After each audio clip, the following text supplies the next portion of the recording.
Jangan justru menyetujui apa yang disampaikan oleh Pak Sekda tiba-tiba 18 miliar untuk Sari Mukti, memerankan pemerintah dalam ini birokrasi mau sebagai apa? Regulator atau juga eksekutor, ini kan tidak jelas. Kalau ini bisa lolos beliau ya menurut saya patut mendapat bintang ya. Tapi kalau hanya membenarkan dan solusinya seperti itu ya apa bedanya dengan yang sebelumnya? Assalamualaikum warahmatullahi wabarakatuh, Sobat Republika. Kita jumpa di perbincangan sore ini bersama Pak Eka Santosa. Beliau Ketua Forum Penyelamat Hutan Jawa atau disingkat FPHJ. Nah, sore ini kita akan berbincang mengenai kebijakan pemerintah Provinsi Jawa Barat beberapa hari lalu yang baru saja memperpanjang operasional TPA Sari Mukti di Kecamatan Cipatat, Kabupaten Bandung Barat. Pak Eka, tokoh yang mengetahui betul sejarah TPA Sari Mukti. Mari kita gali seperti apa sejarah Sari Mukti dan bagaimana sikapnya dengan perpanjangan 3 tahun ke depan operasionalnya TPA Sari Mukti. Pak Eka, bisa cerita Pak Eka mengenai TPA Sari Mukti itu seperti apa sih awalnya dulunya? Kok sampai sekarang dijadikan andalan tempat pembuangan sampah? Ya, saya kira pertama saya terima kasih dan appreciate ya atas undangan Republika. Secara khusus begitu akan kita membahas menyoroti tentang ya saya bukan mengatakan TPA ya. Kalau saya bicara Sari Mukti tidak mengakui TPA. Tidak, sebab memang di awal pun itu hutan belantara yang hanya dijadikan sandera. Jadi begini Kang, sejarahnya dulu ya, bahwa Sari Mukti itu kawasan hutan di bawah naungan perhutani di KBKPH Bandung Utara. Nah, ketika tahun 2005 atau 2006 saya lupa lagi ya persisnya, tapi ada sebuah kepanikan di masyarakat khususnya di Kota Bandung dan Bandung Raya ya, karena tempat pembuangan sampah yang konvensional di segitiga emas ya, yang waktu itu di mana di daerah Lewi Gajah mengalami musibah meledak, mungkin karena metan, itu tumpukan plastik dan sebagainya, dan itu menelan korban ratusan ya 130 orang lebih kalau tidak salah ya, dan semua panik. Nah sehingga di situ ada stuck ya, sampah tidak bisa diambil lah. Dan bukan hanya kepanikan, tapi memang akumulasi sampah luar biasa, sehingga ada julukan Bandung Lautan Sampah pada saat itu. Nah, saya ingat itu. Pak Dada ya, Pak Dada sebagai wali kota, lalu di Cimahi juga Pak Itoh, dan di Kabupaten Bandung waktu itu Pak Obar ya. Nah, saya dalam kapasitas waktu itu sudah bukan ketua DPRD, sebab itu 2006 kan sudah ke DPR RI. Nah, sebagai wakil rakyat yang berasal dari daerah Jawa Barat dan mungkin karena komunikasi kita baik lah diajak bicara. Lalu kita mencari sebuah solusi bagaimana ini bisa diatasi sementara kan, sifatnya sementara. Nah saya tidak tahu temuan siapa dan datang dari mana, tiba-tiba memilih ya kawasan hutan itu. Jadi Sari Mukti itu ya maaf ya tidak dipersiapkan sama sekali sebagai tempat pembuangan sampah. Hutan apa itu Pak? Hutan jati produktif, berada di mungkin pengawasan Asper di sekitar Padalarang ya. Milik perhutani waktu Milik perhutani, memang perhutani. Nah, perhutani sebagai pengelola kan.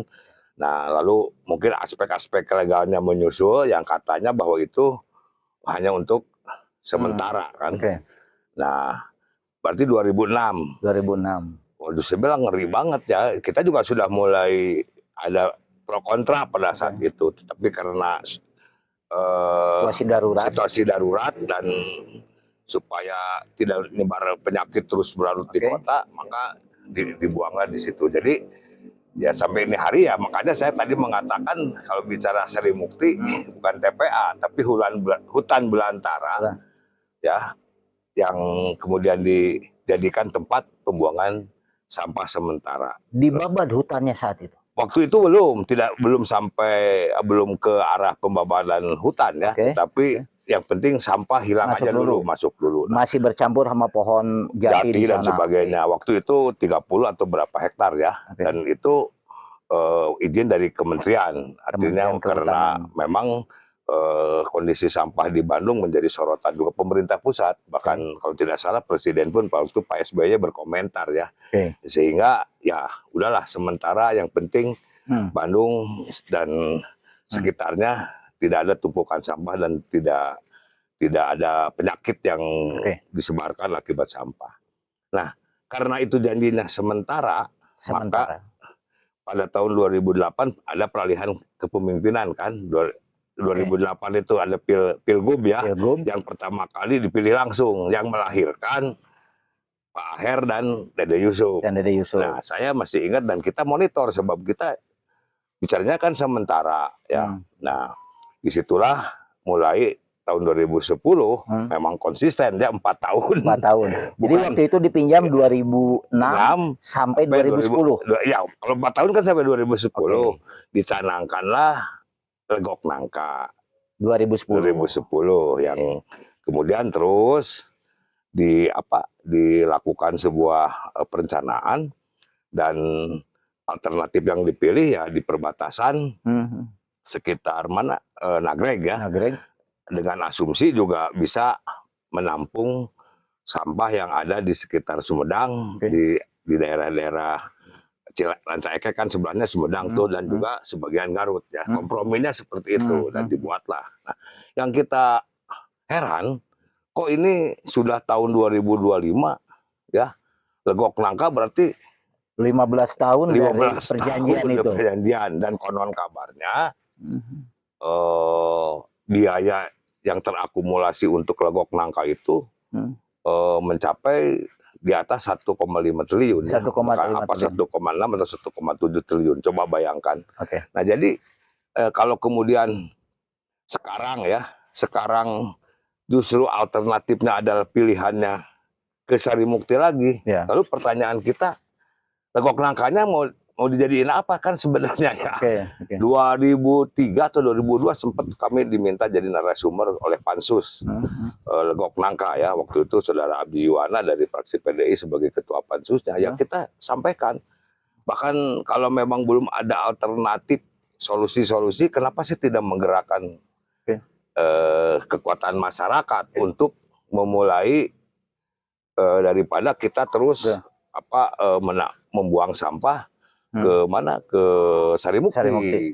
Nah, bahkan dibicarakan langsung, saya langsung menghadap Pak Gubernur waktu itu sebagai inisiator dari gerakan Hejo ya, ke Hejo Tekno memberikan alternatif dan kita berdiskusi. Saat Gubernur Pak Ridwan Kamil sudah Ridwan Kamil. Ya, artinya Pak Aher kan berakhir 2014 ya. Pak Aher berakhir 2018. 2018. Nah, ketika masuk Pak Ridwan Kamil, kita sudah memberikan alternatif solusi untuk bagaimana bahwa sampah ini diselesaikan. Jangan kembali ke Sarimukti gitu. Sebab kita tahu bahwa kondisi Sarimukti itu bukan hanya overload, tetapi memang tidak representatif untuk sebuah TPA. Dan kita dari komunitas DAS ya memonitor ya. Saudara Wahyu kan intensif dan punya laporan bagaimana lindi yang terjadi ke bawah. Nah, jadi itu kondisinya ya. Di samping itu juga ada sebuah perubahan sistem sosial kan di sana. Saya turun langsung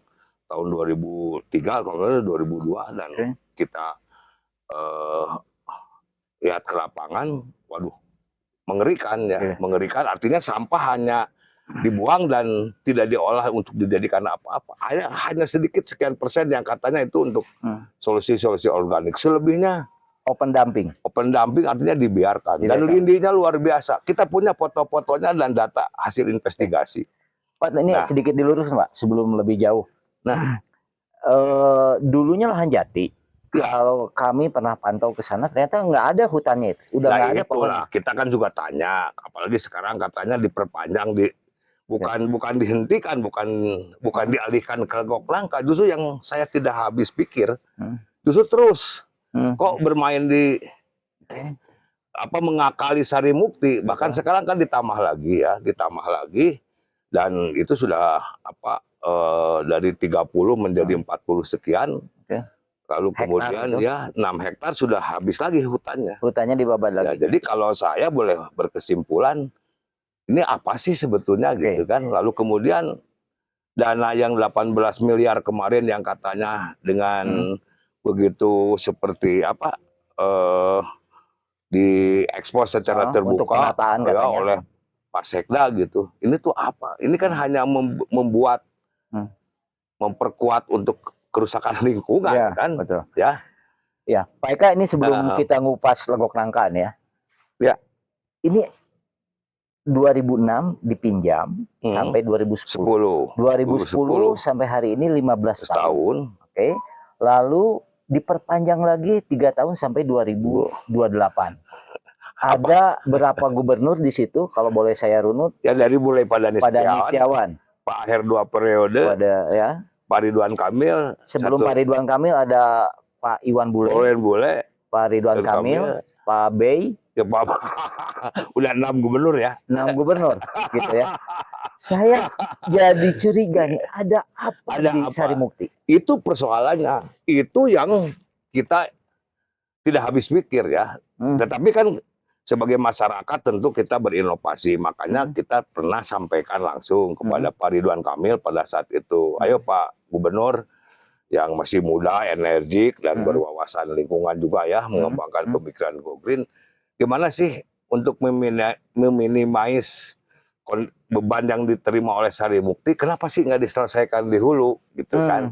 Nah, dalam bertepatan waktu itu dengan kasus Citarum, saya menghadap Pak Luhut diantar oleh Kang Mamai Putra Pak Solihin, dan akhirnya diusulkan supaya Citarum yang jadi korban itu udah ini harus ditangani oleh pusat, tidak dimungkinkan lagi. Nah, makanya ada Citarum Harum ya, yang kemudian disertai dengan penanganan sampah di pinggir-pinggir Citarum. Waktu itu bicara 50 titik dan sebagainya, tapi kan juga tidak terrealisasi baik. Nah, kami sebagai pelaku lingkungan lah merasa ya dan berinovasi. Kalau itu memang konsep-konsep yang ditawarkan untuk alasan untuk energi dan sebagainya tidak kunjung datang, ya kenapa sih tidak dirubah pola pikirnya? Coba bayangkan 1,7 triliun kalau itu diserahkan ke masyarakat dan masyarakat berinovasi menyelesaikan sampah di hulu, saya kira bisa selesai Bandung Raya. Betul. Ya. Andai katakanlah ada kapasitas sekarang yang 10 ton, 20 ton mampu, masyarakat dengan berbagai inovasi dan itu diselesaikan dan dikerjakan, saya kira selesai. Tidak akan ada, ya mungkin B3 atau residu tertentu yang tentu harus dikendalikan. Nah, pertanyaan kita itu, kenapa sih harus tetap seperti itu? Ya. Pak Eka ngelihat indikasi lain nggak Pak? Kan di situ tentu ada biaya operasional, ada tipping fee, ada yang lain-lainnya. Ya, saya bukan hanya melihat lain ya, ada semacam sindikasi yang ingin memelihara itu kan main-main ya. Contoh begini, Kang, pengembangan, ingat kan Kang Pisman. Oke. Lalu operasionalnya kan sekian puluh miliar Kota Bandung misalnya. Lalu dipilah dari rumah, masyarakat diberi, kami hanya 100 meter rumah saya di Arca Manik dari TPS, dan kita melakukan pemilahan dari rumah. Lalu datang ke TPS, disatukan lagi. Dan diangkut-angkut, disebarkan lah melalui kota-kota, lalu begitu saja dibuang ke Sarimukti. Apa itu peradaban kita? Apa itu kemampuan kita? Ya, sampai terakhir saya berkomunikasi bukan dengan para inovasi di bidang tadi rekayasa sampah ya, tetapi juga sampai ke perguruan tinggi. Boleh saya tanya, saya masuk ke ITB kok, ke kimia teknik, apa iya sih Bapak Ibu profesor, ada 2-3 profesor yang saya komunikasi bahwa kita tidak bisa mensolusi. Oh, jangan begitu Pak Eka katanya. Apa yang itu mah enteng. Cuman kami kan tidak punya regulasi katanya. Betul. Kami tidak punya kesempatan. Nah, jadi kembali ke pertanyaan Kang Sandi tadi, ya saya curiga ya di kesorangan temampu ya seperti itu sama orang lain tidak boleh. Lalu kenapa di situ? Nah, ini kan pertanyaannya ya. Jadi kalau sekarang tiba-tiba ada satu gelontoran dana sebesar itu kan hanya memperkuat, pertama memperkuat kerusakan lingkungan di situ, yang pasti hutan akan jadi korban lagi. Saya selaku Ketua Forum Penyelamat Hutan ya pasti membela hutan dong. Ya, lalu kedua juga membiarkan penghamburan biaya dan main-main tadi yang diungkat angkut lalu ya macam-macam lah. Mungkin bermain di tarif, di angkutan, dan sebagainya. Ya seperti itu.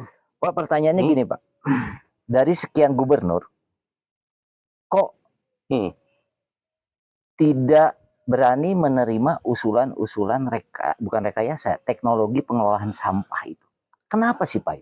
Itu yang ironis. Menurut saya ironis loh ya, dalam peradaban kita. Kita punya kemampuan dan saya bisa kumpulkan itu pada masyarakat, para pelaku, bahkan sekarang para pembuat insinerator kan sudah banyak dan bukan insinerator kan hanya satu bagian ya untuk menyelesaikan dari sebuah sistem pengelolaan. Lalu nah ini Kang Sandi, jadi kenapa kita tidak juga melihat penanganan sampah ini sebagai sesuatu perubahan pola pikir ya. Satu itu. Bahwa apa iya sih selamanya kita akan seperti ini. Gitu kan. Satu itu. Kedua harus membawa misi edukasi kan. Masyarakat kita harus diberikan edukasi. Apa iya bahwa dia tidak mampu menyelesaikan apa yang dia perbuat tiap hari. Ini tiap hari loh. Dan hitungan kita kan setiap manusia memproduksi sampah rata-rata 0,5 kg, bayangkan, termasuk bayi yang baru lahir ya, karena itu ada pempres. Lalu ketiga, ya jangan memandang sampah itu ya runtah begitu, tapi itu suatu nilai ekonomis kan, ya yang bisa direkayasa, dijadikan briket, dijadikan RDF, outputnya bisa jadi bahan produktif ya, dan seperti yang di daerah Jawa Tengah kan, contoh-contohnya banyak dan itu pelaku itu sudah ada gitu. Kemarin dipertontonkan oleh Wali Kota Bandung ya, Kang Farhan dengan teknologi bantuan PUPR. Saya kira pelaku itu banyak. Nah, lalu kemudian juga organiknya bisa dibuat inovasi untuk magotisasi yang bernilai juga untuk pakan, untuk macam-macam ya. Nah itu ya. Jadi lalu dari sampah ini juga bisa menciptakan lapangan kerja. Ya. Betul nggak? Kita lagi susah nih, pabrik banyak yang gulung tikar, pengangguran di mana-mana. Kalau katakan per unit pengolahan sampah di satu tempat, apa per kecamatan ataupun kelurahan dan rata-rata 10 sampai 20 ton, itu kan minimal bisa menarik tenaga kerja 30 orang dengan standar UMR. Ayo kita buka. Itu sudah pernah disampaikan ke pemerintah? Bukan hanya disampaikan, saya ingin dulu demplotnya kan di Kota Bandung. Itu sudah berpikir 5 tahun yang lalu. 5 tahun yang lalu ya. Dan sudah sempat disampaikan ke Pak Ridwan Kamil. Lalu manfaat kelima kan lingkungan bersih. Lingkungan bersih. Kita juga memiliki standarisasi Pak Sandi ya. Kita tidak sembarangan. Bagaimana tadi untuk beredukasi, mengangkut dengan motor yang listrik, yang ramah lingkungan. Kita memproduksi juga, katakan salah satunya insinerator dan yang lain-lain ya, untuk pemilahan, untuk dijadikan briket dan sebagainya. Itu kan bekerja sama dengan BUMN seperti dengan PINA dan sebagainya. Tapi itu nggak dipalire kok, nggak dilihat. Bahkan kami sempat menantang, kami tidak meminta biaya ke APBD. Kami siap menyelesaikan. Kami siap investor. Sempat ditawarkan itu? Ditawarkan resmi ke DPRD Provinsi Jawa Barat waktu pansus itu. Ayo mari kita hitung Pak. Bapak sekarang nangka sudah habis 1, sekian miliar. Ya, 1 sekian triliun. Kalau itu dibagikan untuk Bandung Raya, sekian kecamatan, ayo kita berhitung. Dan kami tidak akan meminta APBD, hanya minta regulasi. Minta regulasi aja kesempatan nggak dikasih kok. Hanya minta regulasi. Iya, tanyalah Kang Agung. Artinya kalau sekarang lagi musim efisiensi, tidak lantas bertabrakan dengan efisiensi. Saya kira iya. Kalau memang bertabrakan, ini penghamburan. Saya sudah sampai ke tingkat berpikir, kelihatannya penanggung jawab pengolahan sampah di Bandung Raya ini yang mengatasnamakan Sarimukti dan Legok Nangka ini sudah harus diaudit, Pak. Diaudit. Harus sudah diaudit. Diinvestigasi. Diaudit. Dan investigasi. Ya maaf ya, karena kita kok rasanya, rasanya apa iya sih peradaban kita di situ? Apa iya sih di Bandung ini, Pak, perguruan tinggi luar biasa dan sudah membuktikan kayak Telkom University sudah tidak membuang sampah lagi dan dia bisa kelola. Lalu ada Unpas juga sedang merekayasa sebuah teknologi, saya tahu. Lalu Unicom juga memberikan perhatian. Ya kalau ITB sudah jangan ditanya lah. Pak Eka, ini kenapa sih tidak diundang dan tidak diajak bicara? Gitu. Pak Eka, ini menarik. Ada kata audit investigasi. Iya. Pak Gubernur, Pak Kang Deddy Mulyadi, KDM, kerap mengatakan itu pada hibah. Audit investigasi hibah kepada. Tadi Pak Eka ngusulkan audit Sarimukti.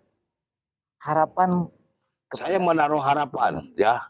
Saya menaruh harapan. Saya tidak a priori boleh. Saya orang bicara apa yang berkomentar terhadap. Tapi saya melihat ada sisi positif dari satu pola pikir dia tentang ada keberanian untuk dan saya percaya kalau soal lingkungan ya, sebab dia basisnya kan sama soal budaya. Ini kan sampah ini harus dilihat bukan hanya teknis pengelolaan, tapi juga masalah perilaku, masalah peradaban.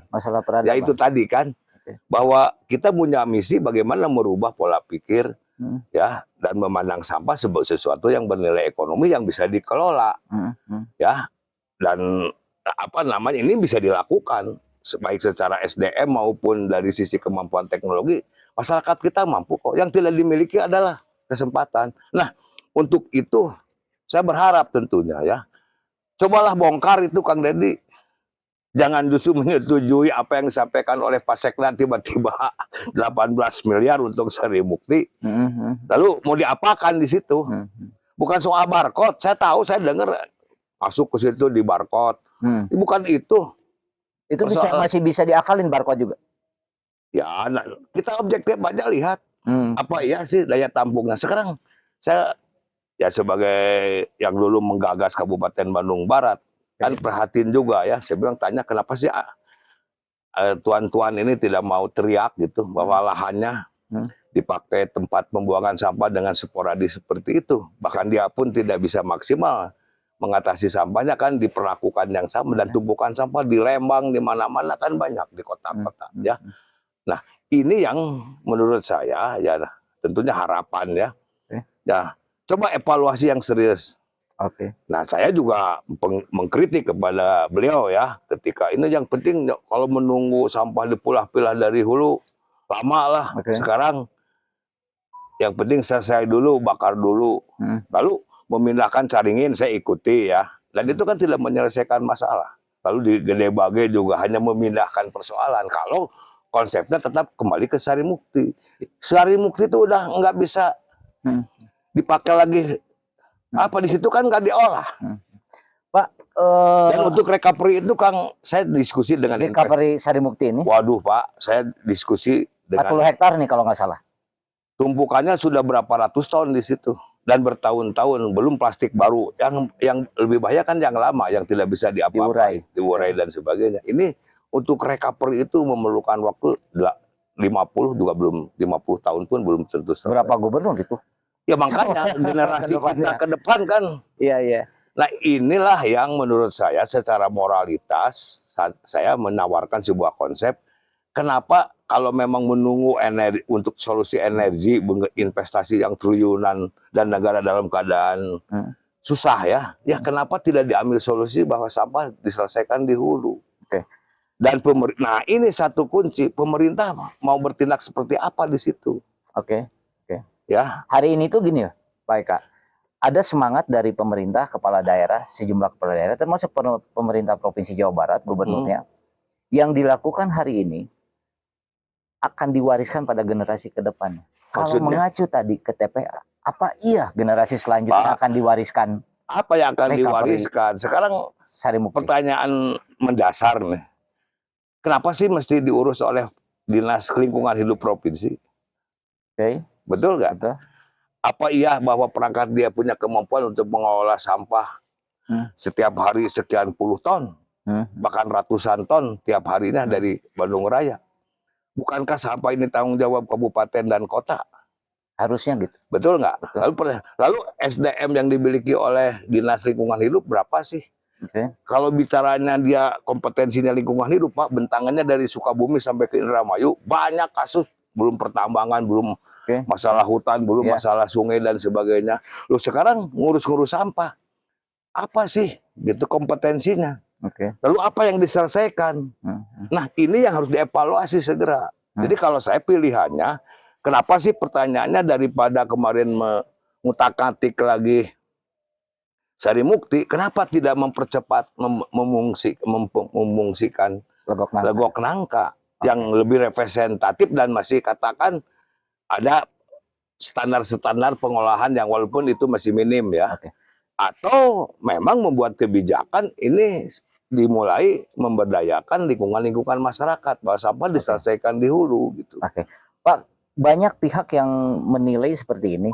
Ketika sebuah program, sebuah kegiatan, dia tidak masuk akal katakanlah, atau kontroversi, tapi tetap dilaksanakan. Nah ini jangan-jangan spiritnya pendekatan proyek. Hanya menghabiskan anggaran. Pak kan melihat itu nggak? Ya iyalah, kita terus terang saja. Ini yang satu hal yang pertama harus dilihat dan dievaluasi Kang Deddy sebagai gubernur adalah memerankan pemerintah dalam ini birokrasi mau sebagai apa? Regulator atau juga eksekutor, ini kan tidak jelas. Ya dia izin ada di dia sebagai regulator, ya mengelola juga oleh mereka. Ya ini buktinya. Betul nggak?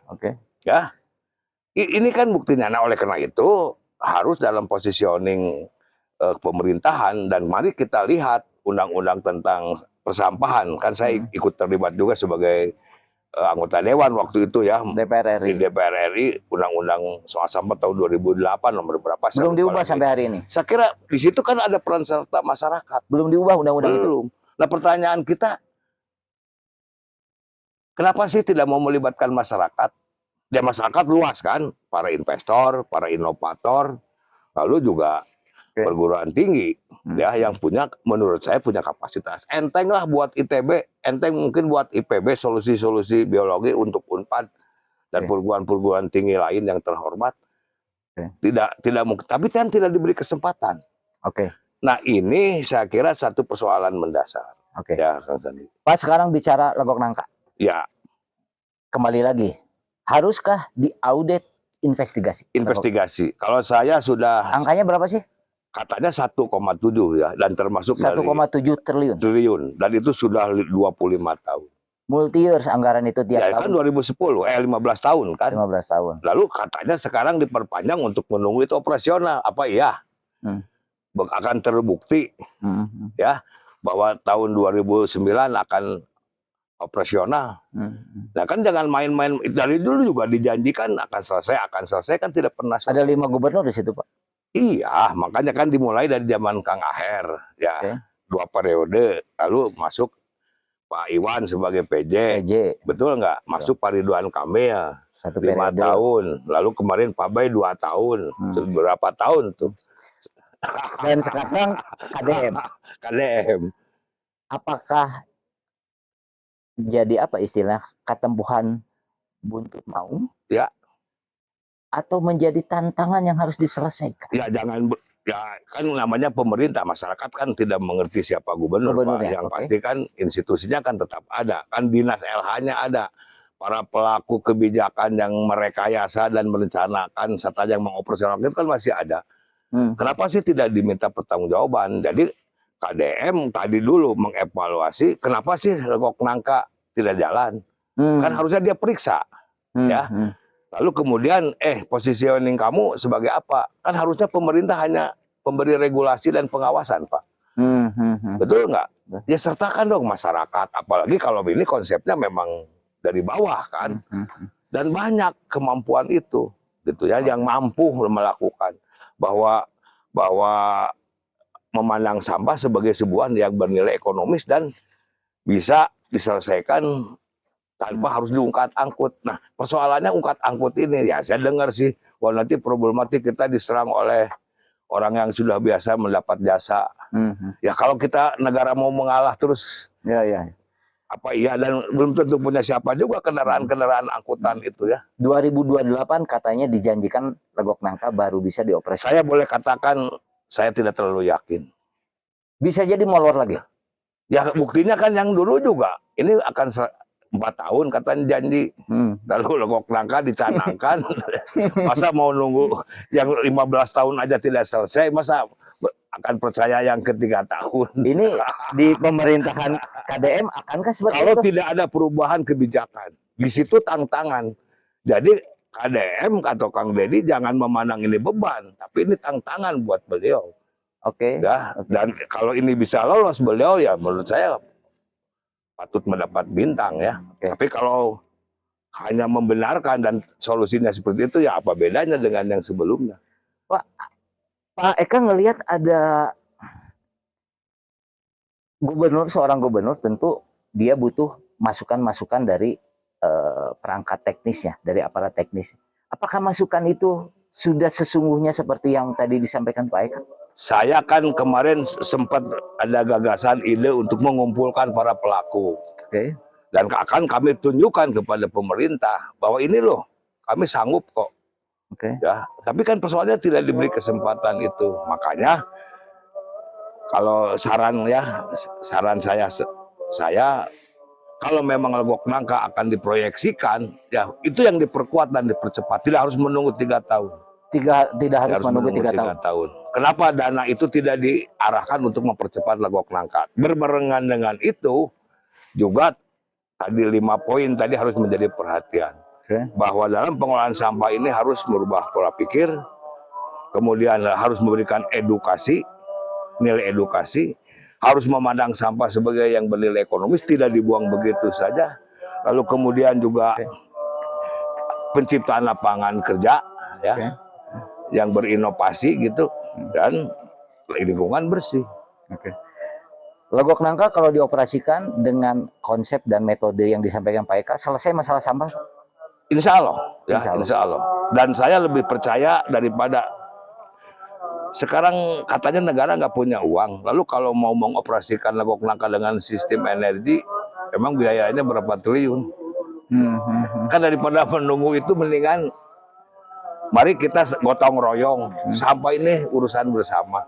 Terlibat di situ pemerintah sebagai regulator, para investor juga berhitung pasti memiliki sebuah minat bisnis. Ketiga, masyarakat dilibatkan. Lalu kenapa sih tidak mau melibatkan masyarakat? Itu kan pertanyaan ya, dikekewek gitu.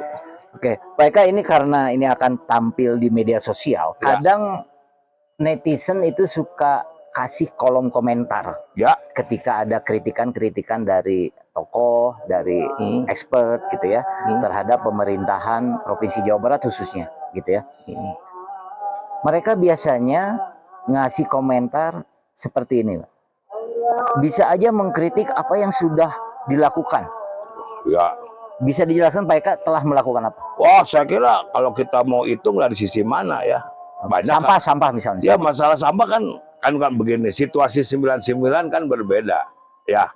Mungkin tingkat kualitas sampahnya juga tidak seperti sekarang. Kalau sekarang kan sudah teknologi plastik ya, bungkus-bungkus. Waktu itu kan masih daun. Saya ingat kan mengikuti di Pasir Impun di sini juga dulu zaman Pak Ateng kan. Waktu itu masih dalam kompetensi kabupaten kok. Betul nggak? Jadi kita tidak terlalu memberikan perhatian kepada masalah sampah karena memang ditangani oleh kabupaten kota masing-masing. Ini gejala yang terakhir ini tiba-tiba muncul. Kok ditangani oleh Dinas Lingkungan Hidup Jawa Barat? Sejak kapan itu kan? Mari kita lihat dokumen itu kan. Pak Eka gini, tadi konsep Pak Eka terkait sampah bahkan bisa bermuara pada nilai ekonomi juga, lingkungan. Itu sudah dilakukan oleh Pak Eka? Sudah, dan ada Demplot. Waktu itu kebetulan yang memberi kesempatan kan Kota Banjar. Padahal saya udah komunikasi, ya maaf ya. Sebenarnya udah matang pembicaraan di Kota Bandung, hanya wali kotanya kan kena musibah. Jadi kami, Kang Yana ya, dan Kang Yana care sebetulnya masalah sampah. Termasuk juga Caringin kita memberikan alternatif. Nah, kami mendesain satu konsep di mana bahwa sampah selesai di hulu. Ya, dan tadi bisa menjadi sebuah nilai yang bernilai ekonomis diproduksi, apakah jadi RDF, jadi briket, lalu organiknya dibuat maggot, dan di situ ada mata pencaharian. Tapi yang terpenting di situ ada mindset, perubahan pola pikir ya. Dan konsep Pak ada Eka edukasi.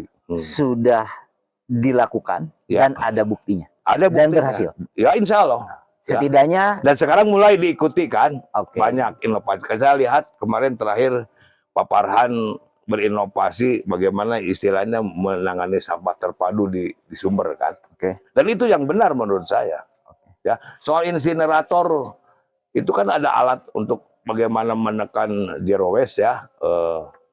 Jadi jangan terlalu hanya persoalan persaingan ataupun ada jelas dalam konteks-konteks produksi. Saya tidak memasalahkan merek. Oke. Ya, tapi insinerator hanya bukan satu-satunya cara, tapi hanya penunjang dan mungkin menyelesaikan residu yang tidak bisa direkayasa. Selebihnya bisa direkayasa. Dan saya sudah menjajaki kemungkinan itu dan dialog dengan profesor-profesor di ITB bahwa beliau sanggup untuk melakukan rekayasa teknologi ya yang bernilai ekonomis tadi. Baik, Pak Eka, nuhun penjelasannya, nuhun informasi-informasinya. Mudah-mudahan ini berguna, mudah-mudahan jadi referensi juga nih. Tantangan pesan saya buat Kang Deddy dan kondite dia salah satunya diukur dari penyelesaian masalah sampah ini. Oke. Kang Deddy Mulyadi, Gubernur Bapak Aing. Bapak Aing. Ini sebuah tantangan yang disampaikan oleh Pak Eka dan yuk kita selesaikan bersama-sama karena tidak hanya urusan lingkungan, tapi urusan ekonomi pun akan tumbuh. Selesaikan secara gotong royong. Secara gotong royong masalah sampah ini secara bersama-sama. Baik, terima kasih Sobat Republika. Sampai jumpa di podcast selanjutnya. Assalamualaikum warahmatullahi wabarakatuh. Waalaikumsalam. Sampurasun.